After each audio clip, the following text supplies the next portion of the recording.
First one exercise, કોઈ bottle છે ને પાણીની ભરી લેવાની છે, આવી રીતે રાખવાનું છે અને નોર્મલી આવી રીતે આગળ પાછળ કરવાનું છે. આ પ્રેક્ટિસ તમે 5 થી 7 મિનિટ સુધી કન્ટિન્યુઅસલી અને દિવસમાં 2 થી 3 વાર કરી શકો. આ પતે પછી આ જ બોટલને રાઉન્ડમાં ફેરવવાનું છે.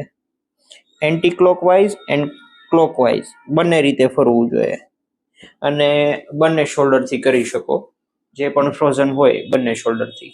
પછી થર્ડ એક્સરસાઇઝમાં આ જે ગ્રુવ વાળો પાર્ટ છે, અહીંયાથી તમે થોડો આ બંને આંગળીથી થોડુંક પ્રેસ કરીને આવી રીતે પાછળ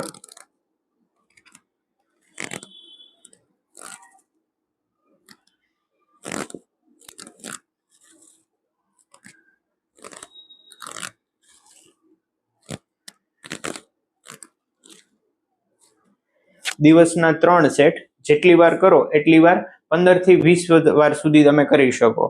આ એક્સરસાઇઝથી જે શોલ્ડરનો આખો જે કેપ્સ્યુલ છે એ પણ છૂટો થશે અને ઘણો બધો ફાયદો થશે.